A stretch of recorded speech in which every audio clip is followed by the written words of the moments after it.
What's good, everyone? Welcome back to another episode of AKP Sports Talk. As always, I'm Ari here with Korea. It's been, I think, a week, I believe, since we did our last episode, so it's been a bit, but good to be back into it. How are you doing, Korea?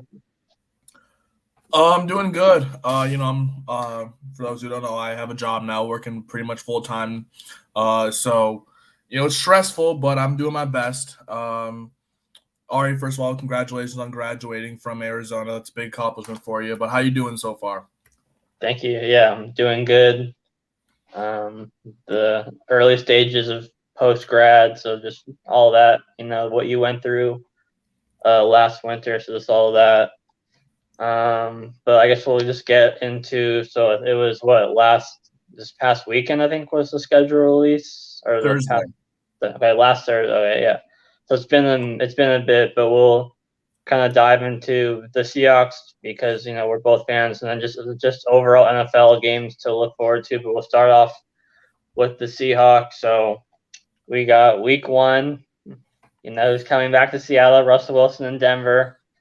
And then we go out San Francisco, home against Atlanta week three, at Detroit, at New Orleans, home against Arizona, at the Chargers, home against the Giants, at Arizona week nine, week 10, Germany against the Bucks, week 11 bye, and then out of the week 11 bye, home against the Raiders, go at Rams, home against the Panthers, home against the 49ers, at Kansas City, and then finish off home against the Jets and the Rams.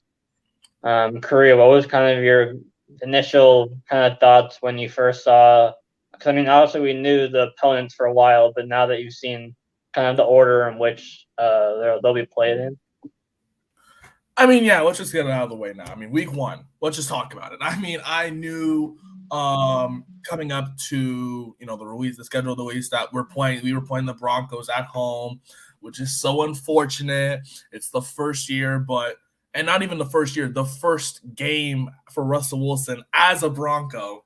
He's coming back home. So I like that to start off the season for us. Also, it kind of gives us a little bit of advantage seeing Russell Wilson first instead of seeing him for so long, and then maybe he'll gel well with the team a lot more as the season progresses. But for him to start out to see him right off the gate, I can't complain about that right there.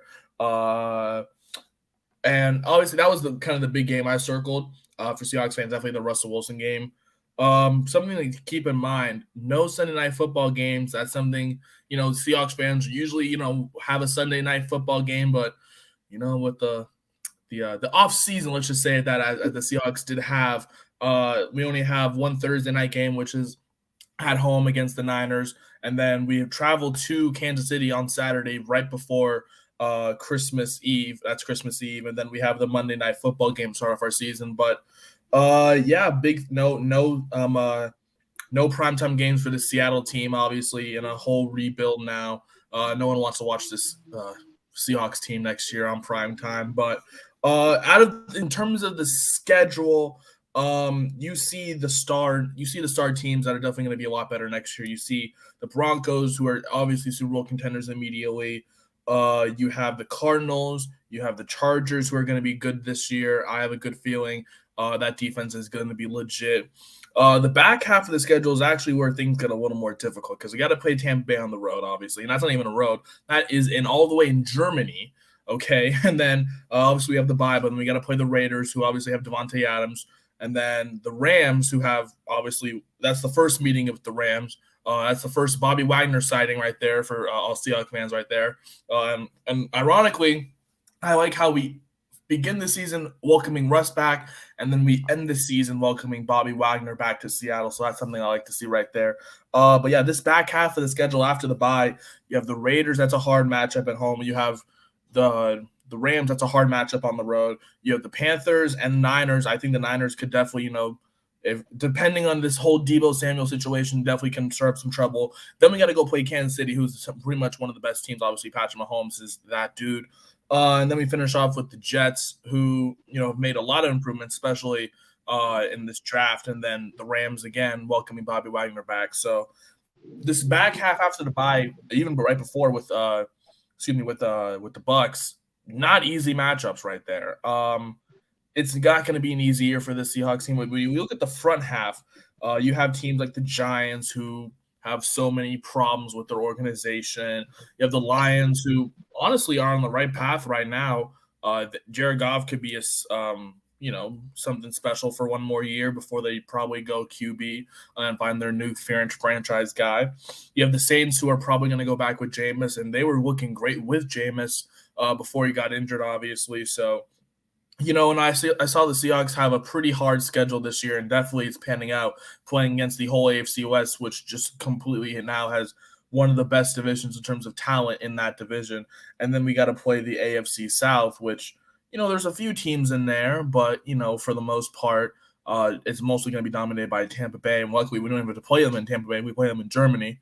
But for right now, obviously for Seahawks fans out there, we know this is not going to be a good year. We don't have any high expectations. I've personally said I want us to win 4 to 6 games on the season. Wherever those wins come from, I don't really care, but I just want 4 to 6. I want one against the Niners because obviously rivalry there. Probably hopefully one against each division opponent maybe, and then maybe one more we'll see. But yeah, I don't see this team doing that well. Especially with the schedule, I don't see them actually winning more than 7 games. I'll get into full predictions later, but this back half of the schedule is not easy. But the front half, they could surprise some people. They can turn some heads. Yeah, I mean, it's definitely not an easy schedule, but I think you have the tough stretch. The toughest stretch I would say is from week 9 to 13. And that has the bye in the middle, at Arizona week 9, and then Tampa Bay week 10, and then you have the bye week 11, and then versus the Raiders and not the Rams. I'd say that's the toughest stretch. But you mentioned the front half of the schedule. I'd say is not super difficult, especially because the first time they meet Arizona in Seattle is week 6, and that's the last game. Hopkins will be suspended, so no Hopkins in that game. So I don't know. I'm a little bit. I mean, and you said we'll get into the record predictions. I'm a little bit more optimistic that this team can turn some heads. With, I think they're going to control. They're going to slow games a lot with the run game, and I think that they're going to be the type of kind of gritty team that doesn't have a ton of talent overall. But I think they're going to just with the run game is just going to keep them in games. And I think as many say, it's any given Sunday in the NFL. But yeah, I mean, we kind of knew Denver week 1 was going to happen because I thought it would be Sunday night football, but I guess Monday night they just wanted to be the only game kind of on the schedule, which was kind of interesting because normally in recent years, Monday night football's been 2 games in week 1.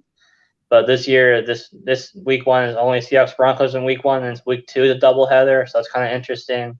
So I guess maybe they just really want that to be the only game to have all eyes on this game, which makes sense.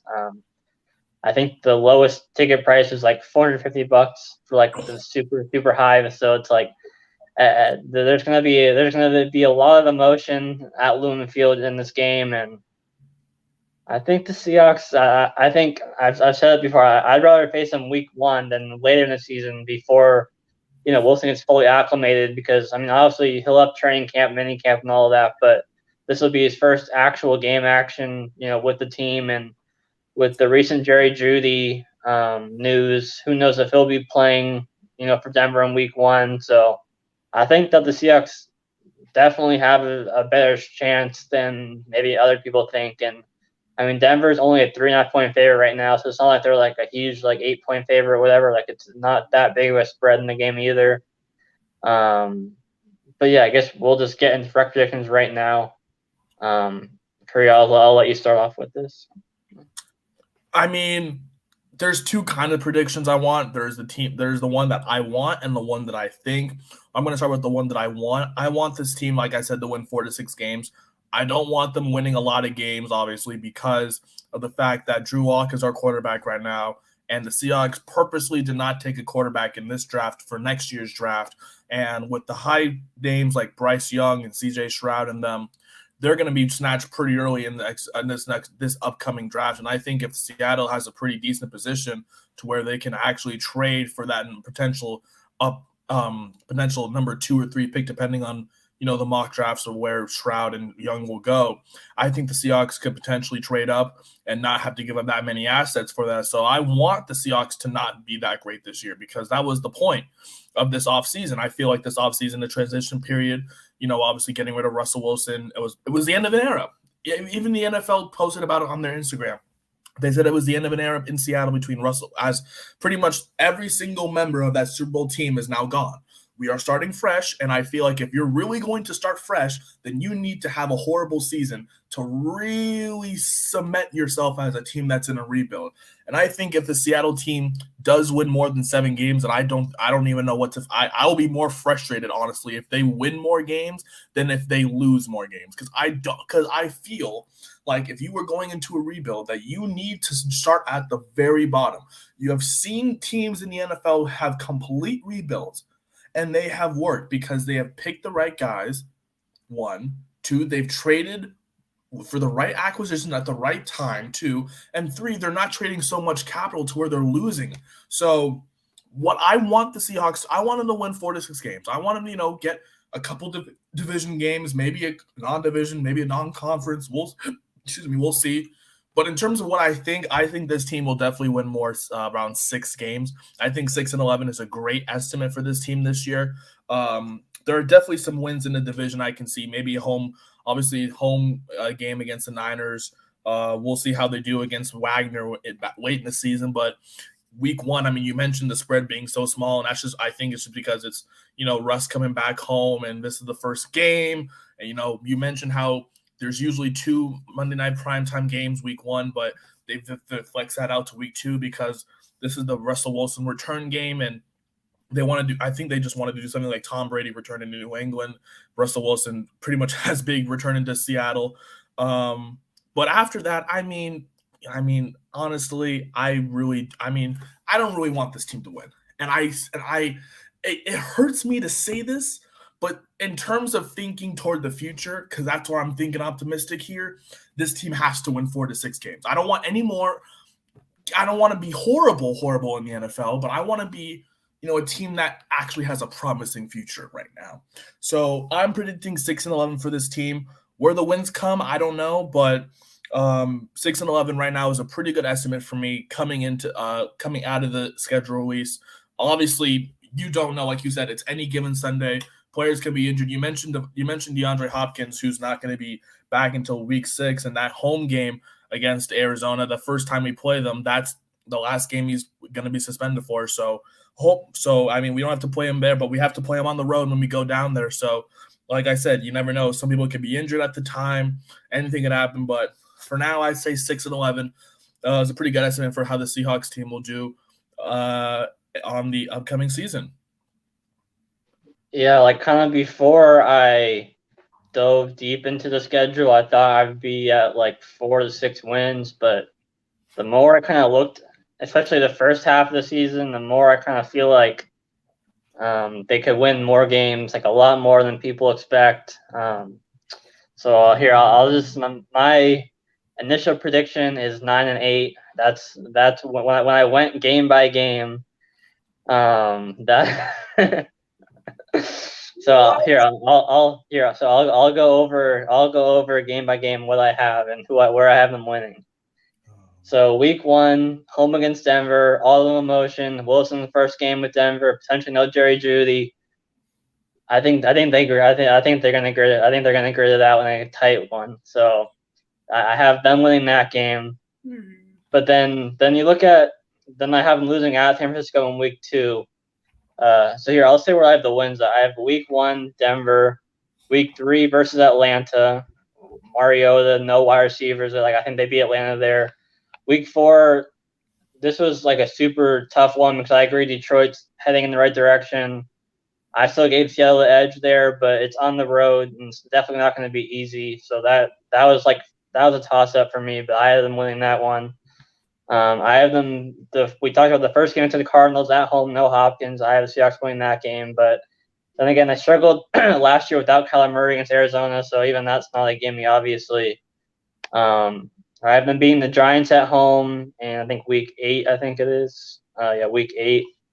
So that's the front half. So I have them heading to the bye 1, 2, 3, 4, 5, 5-4, I believe, or Maybe 5-5 because yeah, 5-5 going to the bye week through the first 10 weeks. So again, Denver, Atlanta, Detroit, Giants, and then the Cardinals without Hopkins. That's what I have. Which, like, 5-5 sounds kind of crazy when you think about the Seahawks team, but then when you kind of look deeper into the opponents, like, to me, it's not as crazy as you would think. But then, and then I have them coming out of the bye. I have them losing to the Raiders and Rams, so that's 5-7. Then I have them beating the Panthers at home and beating the 49ers. So they split with the 49ers, so that's 7-7. And they lose at Kansas City, so that's 7-8. And then I have them beating the Jets. And then at this point, week 8, the very last week of the season, my feeling is that the Rams are going to have nothing to play for at this point. So that's why I give the Seahawks a win. Obviously, if the Rams are going to play for, then I'll give it a loss. So then that would be 8-9. But that's kind of where I'm at. Obviously, at least like 2 or 3 of those games could be complete toss-ups. And as you said, injuries can happen and all of that later in the season that we obviously don't know about right now. So this is just kind of an early prediction based off games. I think that it's possible for them to win. So I guess it's more so like this is kind of like best case scenario, I guess you could call it, is 9-8, and then worst case scenario is like I think you said 5 or 6 wins. But yeah, what's your thoughts on that? What's your feeling based on all you talked about? What would be your feeling if they won 9 games based on what you said? If they went over 500, I'd be very upset. I would be very upset with this team because then they're going to give obviously Seahawks fans a false sense of hope and belief that yes, Drew Lock can actually play well, and this team can actually build around Drew Lock. And Russell Wilson, who? We'll just focus on Drew Lock. And I think if they decide to do that, then I will actually be frustrated with the organization because then I really don't know what they're actually doing. So if they decide to win more than 9 games or go over 500, I'm going to be a little pissed. And it's like the way I look at it is that, like, obviously quarterback is the biggest weakness, obviously, with Drew Lock. But then when you look at, like, running back, wide receiver, tight end, offensive line, like, I feel like they have a super good, like, to where if Lock just, like, it's just a game manager doesn't turn the ball over. Obviously, he was pretty bad in Denver, but then you could argue that Denver's coaching staff was just really bad. They had all those different coaches during his time in Denver. So I don't know, man. Maybe that's just me being super optimistic, and maybe they win 4 games and this is completely off base. But I don't know. And then you look at like the secondary with the additions in the draft, pass rush with Boye in the draft. Yeah, I don't know. That's where I'm at. Obviously, I think the Vegas has them at 5.5 over under, so that's like 5 to 6 wins. Some people think that they're going to compete for the number 1 overall pick. I don't think they're going to be even close to like that bad. Like I think this team is going to be a team that isn't great, but is a team that no one's going to want to face because of the play style with the run game. I think the defense is going to be quite a bit better. So it just really comes down to just Lock, just not turning the ball over, I think, is going to be the biggest thing because I think, Penny and Walker behind the offensive line is going to be really solid in the run game. And then Metcalf, Lockett, Fant, that trio, like, you just need to get them the ball in open space. And, like, we saw in the 3 games that Geno Smith started, I think they went 1-2. They just had the Jacksonville game, but the New Orleans, the Saints game was, I think, went to overtime, if I remember correctly. Or was it the Steelers? One of those 2 games went to overtime, and with just even slightly better quarterback play, like they would have won that game. So it's just, I don't know. I feel like, and I think that they have better offensive line and then better skill position players than heading into this year than last year during that game. So I don't know. That's where I'm at. And then obviously defensively, I didn't even mention. Obviously, you have Diggs and Adams sort of kind of leading the leaders of the defensive unit. Yeah, I guess time will tell. And also, you mentioned Jordan Brooks. He's also kind of the new KJ Wright and Bobby Wagner role for that Seahawks linebacker core. So that's definitely going to be interesting to see how he kind of steps up now that no Bobby Wagner and no he didn't really get to play that much with KJ Wright, but still not either one of them. Both of them are now gone, and now Jordan Brooks is kind of the leader of that linebacker core, which has pretty much, been such a core part of our defense with Bobby Wagner, being that leader on defense, that vocal guy. And now a new leader in the clubhouse on defense is definitely going to be Jamal Adams coming back from that injury. So definitely going to be interesting to see how the defense will adjust now that their vocal leader is gone. But new faces coming into a new place. Like I said, I'm optimistic. I mean, obviously, I'd love to see this team, finish a little better than 6-11 and stuff like that. But in terms of thinking toward draft, because that's what I've been told to do now, because I've never been in this position as a Seahawks fan. I definitely know we're not going to be competing for the first pick. That's Jacksonville and Houston's battle right there. Definitely, if Seattle can definitely be around the same pick where they were, 9 or 10, finish 6-11 like how they finished last year, I'd definitely be very satisfied with that. Maybe trade up, maybe a couple assets or whatever to potentially get the future quarterback. I would be very satisfied with that. Yeah, I guess from my perspective, it's kind of like a win-win, because either they are as bad as many people think, and they do get that, pick to where they can either draft a quarterback or trade up for a quarterback, or they do like what I think, or they do surprise people, and they're actually more exciting to watch than what many people might think. So to me, it's kind of win-win in that regard, where they're either going to be truly bad and get that next quarterback for the future, or they're going to be better than people think. And especially with how bad the NFC is overall compared to the AFC, prettier things have happened. So I guess we'll wait and see. But now we'll kind of go into the overall NFL schedule more. So the overseas games. So we have London, Vikings, Saints on October 2nd, Giants, Packers October 9th, Denver, Jacksonville October 30th, and then Germany, the Seahawks, Bucks November 13th, and then Mexico, 49ers, Cardinals November 21st. Career, any of those games that stood out to you? The only one I pretty much would say, other than ours, because obviously we have personal interests, would definitely be that Niners-Cardinals game in Mexico. I mean, obviously, a sneaky one could definitely be the Viking Saints in London, because obviously Viking Saints, they kind of have that rivalry that not only one really talks about, but Viking and Saints fans know like they do not like each other. So, and plus, I don't think the Vikings really got to see that much of Jameis. I don't think they even played him last year. So now, completely new quarterback system for the Saints, and even new head coach. But now Drew Brees is speculating he may come back, so who knows what's going to happen with that. But in terms of the Vikings, yeah, I kind of like that game too, Vikings Saints. Vikings definitely new regime. I think they're a definite sleeper in the NFC North. I actually can see them winning the NFC North next year just because of the downgrade the Packers went, now losing their star receiver, but now have Christian Watson, who they drafted in the second round. And you look at the Vikings and you see, okay, you have Kirk Cousins. This is a make or break year. This man's been paid so much money. You have Justin Jefferson, who's a top 5 wide receiver. You have Adam Thielen, who's touchdown dependent. And then you have Dalvin Cook in the backfield, who non-injury Dalvin Cook is a top 5 running back in this National Football League. And they definitely address all of the defensive position that they need to in the draft. So and Andrew Booth, I mean, that was a good pick for them right after Seattle's pick in the second round. So that game can definitely be interesting, but I think best game out of that is definitely Niners-Cardinals. That's definitely going to be a big game because, Niners-Cardinals, that's a big NFC West rivalry. And those two, I think they're going to finish pretty close in that division. I think one of those two teams is going to make or miss the playoffs next year, including the Rams, who obviously I have winning division right now.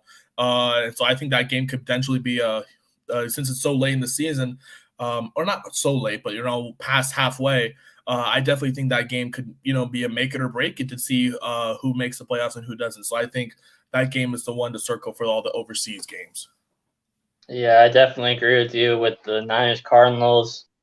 As a Seahawks fan, I hope I'm wrong about Trey Lance, but I really, really like his potential but there's still the talk about Garoppolo and all this, so it's like it's kind of crazy how, because originally the thought was that he's going to be traded or potentially released, but he's still on the roster, and it sounds like there's a plausible chance that he's starting week 1 for them, which kind of would be crazy because when you watch his press conference when they lost to Green Bay, or when they lost to, who they lose in the playoffs to, the 49ers last year? They beat the They lost. They lost to was the it the Rams. Rams? Yeah, the Championship. Rams. Yeah, when they lost to the Rams, like Garoppolo, the press conference after the game, it sounded like he knew that was his last game with the Niners, and then now, kind of full circle, 3 months later, he's still on the team and potentially in the mix to start Week 1. So that'll be something to keep an eye on as we get into mini camp and training camp, which are really right around the corner. It's already second half of May, basically. So. And also, I saw Carolina is also interested in potentially grabbing Jimmy Garoppolo or making, despite even drafting Corral. So that trade could potentially even happen before the season even starts. So, but yeah, you mentioned Trey Lance. He definitely is. As a Seahawks fan, I'm not too fond of him, but as just an NFL fan, he's definitely going to be the future of the Niners. I don't know what the Niners are going to be doing. It's not only with Jimmy G, but Debo as well with his situation. So the Niners are definitely a big question mark heading into next season. But yeah, I definitely agree with you on that. Definitely going to be a good game down in Mexico. Let's go over the bye weeks real quick. So Week 6, we got the Lions, Raiders, Titans, and Texans in Week 6. Week 7, Bills, Vikings, Eagles, Rams. Week 8, Chiefs and Chargers.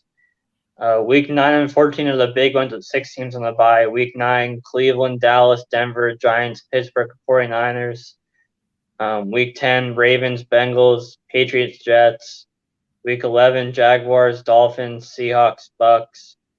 No buys. Week 12, Week 13, Cardinals and Panthers. And then Week 14, which is the last week of the regular season for most fantasy leagues. So this is something to consider a bit, because if you're like kind of in a must-win game against the playoffs in that last week of the regular season, you're gonna have no Falcons, Bears, Packers, Colts, Saints, or Washington players, Commander players.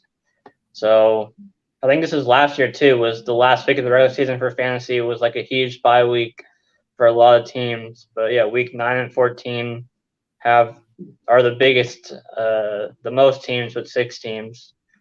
But it's pretty spread out for the most part. What's your kind of take on the Seahawks having Week 11 bye? Do you like that? I mean, yeah, I kind of like had 9 to 11 range, halfway throughout this regular season.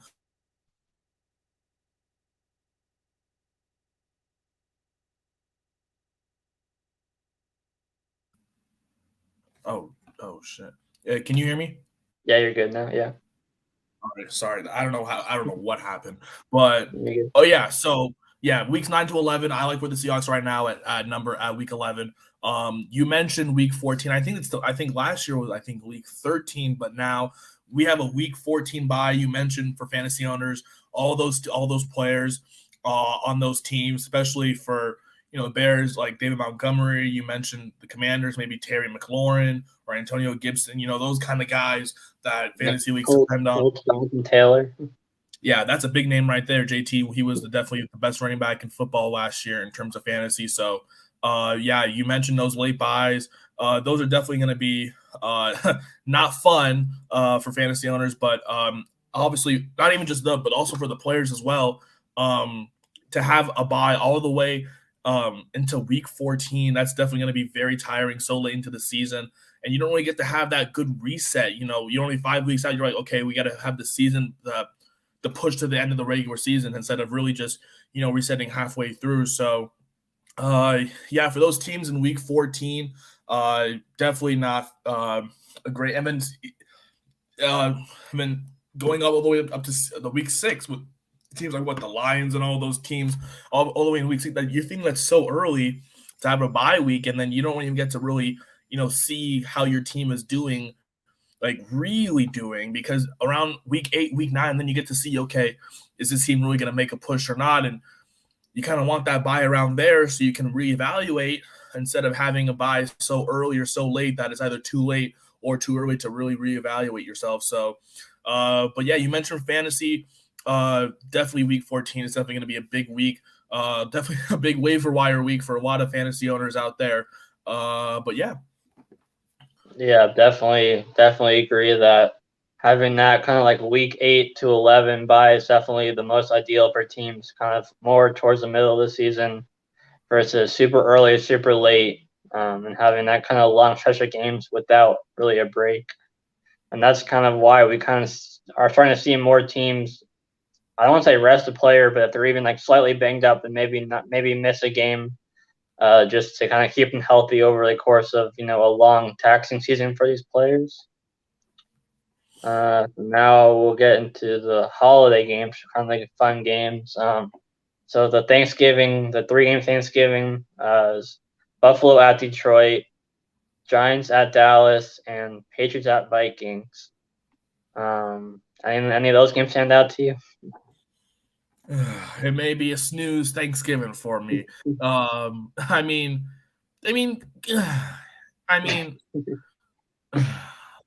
okay. I'm not gonna lie. That's definitely a big snooze fest for me. I mean, Buffalo and we Detroit. got the Patriots Vikings as the night game with the winner getting the annual turkey leg. Oh, you know what? Well, good for them. I mean, last year was pretty intriguing with Bills Saints. I kind of like that dichotomy there, but Patriots Vikings, and obviously we had Raiders Cowboys. That game was actually very very great last year on Thanksgiving. That was nice to see. But finally, we have a switch up between Chicago and Detroit. Don't have to see Detroit play an NFC team again, but they got to play an AFC team. And the last time Detroit played an AFC team on Thanksgiving, well, Deshaun Watson and Will Fuller had a fun time. So in terms of Thanksgiving games, nothing too exciting to look forward to. I know there's plenty of other games throughout the regular season that I'm looking forward to, but in terms of Thanksgiving, it may be a snooze fest for me. Yeah, and then Christmas Eve, Raiders at Steelers, which could be depending on the Steelers quarterback situation, could be a pretty good game. And then Christmas Day, Packers at Dolphins, Denver at the Rams, and Tampa Bay at the Cardinals. So those should definitely be a better trio of games than the Thanksgiving games. I mean, yeah, I remember seeing that Broncos-Rams game, and that's the first time we get to see Russ versus Bobby Wagner. So I'm definitely circling that game on Christmas Day. A sneaky good one is definitely going to be Bucks Cardinals. Tom Brady, has a lot of success in that stadium as a former Seahawks fans remember that. But definitely the game of the day has to be Broncos Rams. This is the first time. I mean, personally, I have these two teams actually meeting in the Super Bowl potentially, but nice to get a little season preview between Russell Wilson and Bobby Wagner for the first time. So yeah, definitely going to be a great game. And I'm looking at the line right now, and it's super early. Obviously, we haven't even hit the 4th of July yet. But Rams are currently a 3-point favorite. But you never know. But definitely going to be a great team. Russell Wilson going up against the defending Super Bowl champs. Going to be a good game. Yeah, for sure. I mean, even Packers, Dolphins. Dolphins added a lot this offseason, and Packers traveling to Miami. That could be a pretty good game as well. Interesting enough, New Year's Day, January 1st, it's a Sunday, and it's a full slate of games on that day that's going to be competing with the college football games that happen on New Year's Day every year. So there's going to be a lot of good football to watch on New Year's Day. And then we can't even mention the nightcap is Rams Chargers at the Battle of LA. Rams Chargers, yeah.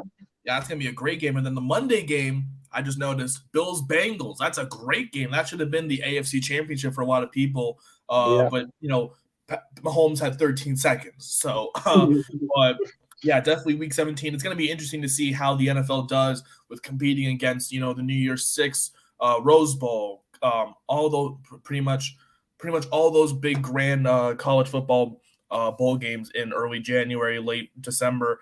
It's going to be interesting to see how these teams, how these games compete in terms of viewership. Yeah, no doubt about that. So now we'll get into the primetime games this year. So I have them on my computer over here. So we got Bills Rams that are opening up the entire season on that Thursday. Obviously, normally Thursday games during the middle of the season are kind of like most of them, because it's short week and whatnot. So normally they're not great. But then we got week 2, we got Chargers Chiefs, which should be a pretty good game. Steelers Browns week 3, another divisional game. Dolphins Bengals week 4. Colts Broncos week 5. Commanders Bears week 6. Saints Cardinals week 7, Ravens Buccaneers week 8, Eagles Texans week 9, Falcons Panthers week 10. That's a snooze fest. Titans Packers week 11.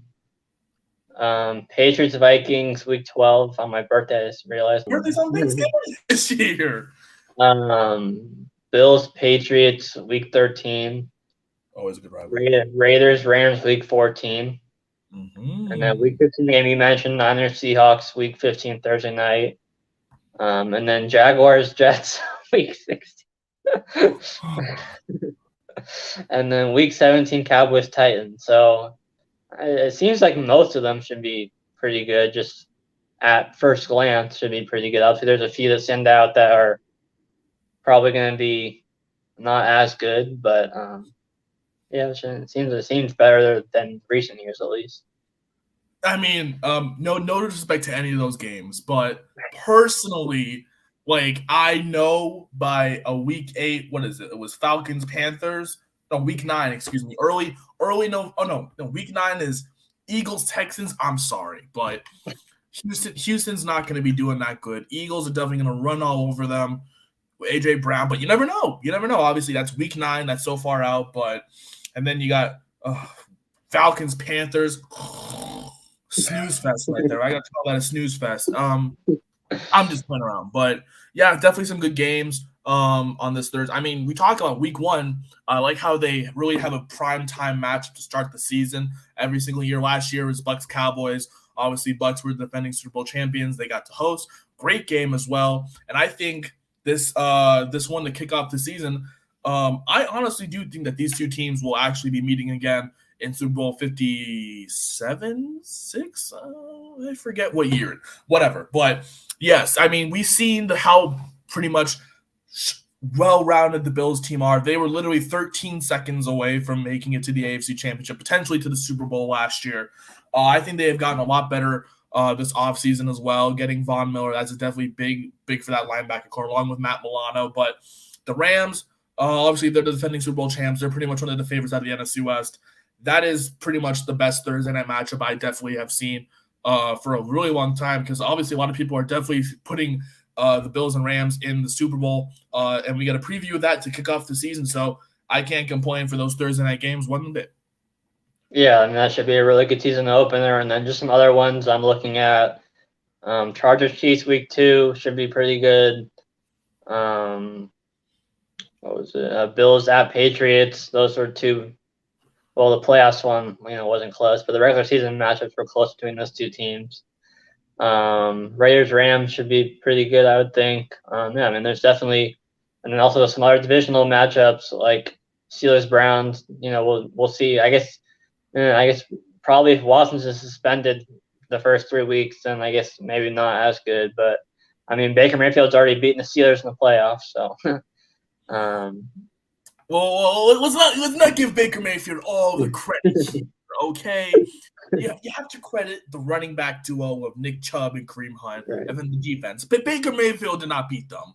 The Cleveland Browns beat the Pittsburgh Steelers. Well, let's just, they have the same running back duo and then, a pretty solid defense. So, and obviously the Steelers, it's going to be interesting to see with Pickett or Trubisky. It's going to be a whole different type of offense because Roethlisberger was all the, dump and the dink and dump or whatever you want to call it.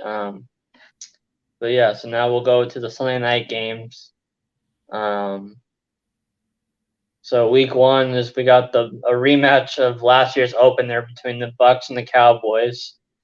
Week 2, we got the Bears Packers, that classic rivalry. Week 3, Niners Denver, so Niners against Russell Wilson. Week 4, Chiefs Bucks. Week 5, AFC North Bengals Ravens. Week 6, NFC East Cowboys Eagles. Week 7, Steelers Dolphins. Week 8, Packers Bills. Week 9, Titans Chiefs. Week 10, Chargers, Niners. Week 11, another AFC North, Bengals, Steelers. And then we have the Thanksgiving, Patriots, Vikings. Week 12, Packers, Eagles. Week 13, Colts, Cowboys. Week 14, Chiefs, Broncos. Week 15, Patriots, Raiders. Christmas, Bucks, Cardinals. And then week 17, Rams, Chargers. And then week 18 is obviously they'll flex whatever the best game is, that week. So pretty good slate overall, I would say. What do you think? I definitely say way better than Thursday night. You see the matchups. We talked about Bucks Cowboys. They're doing the rematch of the opener last season. We get Chiefs Bucks again, Brady versus Mahomes once again. We get to see a bunch of Chiefs Broncos matchups, AFC North divisional. Bengals Steelers, they have that rivalry. So that's definitely a big one for Sunday night. You also have Chiefs Broncos. Those two play really good on Sunday night. And now you have Russell Wilson against Patrick Mahomes. So that's definitely a good matchup. My favorite one out of pretty much the group would definitely have to be Bucks Cowboys, because those are two teams, and it's the start of the season again, and how those two teams played at the beginning last season. It could be different to this season, so that's definitely going to be something very intriguing to see. I like Rams Chargers really late in the season, Battle of LA. Rams fans, they own LA right now, considering they won the Super Bowl, and Charger fans are on the uprise. They have a great defense. Justin Herbert is that dude. So those are definitely some of my favorites. But when I look at this Sunday Night Football, I'm excited to watch Sunday Night Football now instead of watching some Thursday Night Football. Commanders, Bears. Who's going to watch that on Thursday? Okay, so now we'll get into the last primetime slot, which is Monday night. Of course, week 1, we got Broncos Seahawks, like we already went over. Week 2 is a doubleheader that it usually takes place in week 1. We got Titans, Bills, and then Vikings, Eagles in week 2. Week 3, Giants, Cowboys. That's week 3. Yeah, week 3, Giants, Cowboys. Week 4, Rams at 49ers. Week 5, Raiders at Chiefs. Week 6, Broncos at Chargers. So back-to-back AFC West matchups there. Week 7, Bears at Patriots. Week 8 is the international Broncos Chargers, and then the actual Monday night game is Bengals Browns. Week 9, Ravens Saints. Week 10, Commanders Eagles. Week 11, Week 11 is the Mexico game between the Niners and Cardinals. Week 12, Steelers Colts. Week 13, Saints Bucks. Week 14, Patriots Cardinals. Week 15, Rams Packers. Week 16, Chargers Colts, and then week 17 is the Bills Bengals. So that's be a really good game. So yeah, I feel like Monday night's kind of like a mix of Thursday and Sunday, where it's like Thursday at the bottom, Sunday night at the top, and then mine's kind of in the middle in terms of like the most exciting games. What do you think, Korea? Yeah, you mentioned Monday Night Football being out in the middle, but the only problem is we got to listen to Joy Buck and Troy Aikman. So I forgot about that for weeks for Monday Night Football, but it's okay. Definitely, I don't want to make it seem like there's always the Manning cast that you can watch. Oh yes, the Manning cast, the more entertaining Monday Night Football crew right there. But I want to apologize. I'm not to all the Washington Commander fans. I'm not slandering you guys at one bit. I just think that Commander games are boring to watch. I'm sorry. I'm sorry. Like Carson Wentz won't make it more exciting. Carson Wentz is not even going to make it past week 5 with how fragile he is. And then they got to get Mr. Chicken Tenders off the bench, Sam Howell. That man only eats chicken tenders. What? But anyways, I agree with you. Definitely a good mix of Sunday and Thursday. I like the Bills-Bengals matchup late in the season. That definitely could be for playoff seeding, depending on how the Bengals do this season off of their Super Bowl appearing year last year. Definitely like how they have that back-to-back AFC West matchups between the Broncos and Chargers and Raiders and Chiefs. Definitely going to be one of the more intriguing divisions. A lot of people have potentially 3 teams out of the 4 in the AFC West making the playoffs, with somehow one team missing it. So yeah, definitely I like the AFC West prominence in these Monday Night Football games and pretty much all the primetime games. But Yeah, Monday is a great mix of both, so you don't have to tune in every week. But there's definitely some great games on a Monday night. So definitely going to be interesting to see how the season goes. Yeah, I mean, we say that now, but you're already going to be sweating the Bears Patriots when they're down by 12 points and need Montgomery to step up for you. So you already know you're going to be. Yeah, you see, for fantasy wise, it's different. If you're just an NFL fan, watching Bears Patriots on a Monday night, you'll think, why am I watching this? Unless you're not a Bears or a Patriots fan, of course. But yeah, for fantasy wise, I'm watching every game. So we're still about 4 months away, but it's never too early to preview week one now that we have all the games. So we got Bills Rams, as we already said, to open up on Thursday. The early morning games, Saints Falcons, 49ers Bears, so potentially Trey Lance, Justin Fields if Lance starts for the Niners week one. Steelers Bengals, Eagles Lions, Patriots Dolphins, Ravens Jets, Jaguars Commanders. Oh, brother.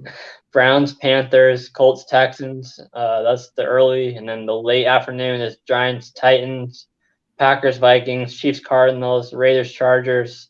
Sunday night, Bucks, Cowboys, and then Monday night, Broncos, Seahawks. So a lot of divisional games week one, and then and then some other non-divisional games.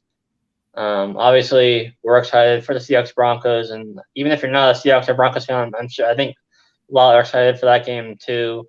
And obviously, the Bills Rams open season is exciting.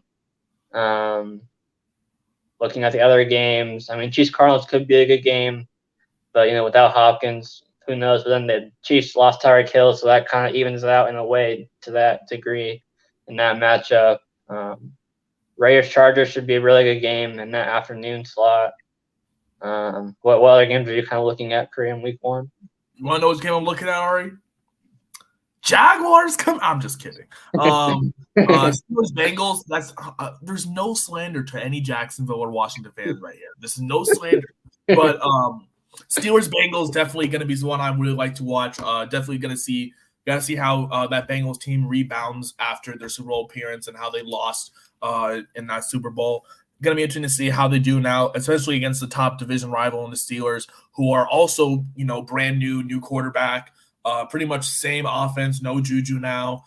They drafted the replacement in George Pickens, the menace to society himself. And then there's also been talks about maybe AB will return because he wants to retire as a Steeler. So definitely Steelers Bengals in the morning, the game to watch. In the afternoon, you already mentioned it. Chiefs Cardinals, that's pretty much one of the bigger games, along with Raiders Chargers. We get to see that Devontae Adams versus J.C. Jackson matchup week one. That'd definitely be interesting to see in LA. And then Chiefs Cardinals, you mentioned no DeAndre Hopkins for the Cardinals. I mean, obviously the Chiefs lost Tyreek Hill, but they still have Travis Kelce, and he's definitely going to be their offensive guy. But yes, they still have Juju. They brought in Juju, but definitely Travis Kelce will be their main guy as they already have a connection. But yeah, those are pretty much the three games that stand out to me. One that could be a sleeper is Packers Vikings. It's Green Bay's only a 1.5 point favorite right now, which is pretty much a toss up. I mean, the Packers. No Devontae Adams, obviously. They have a rookie wide receiver and Christian Watson coming in, kind of being that new number one guy. They've signed Sammy Watkins, but we'll see.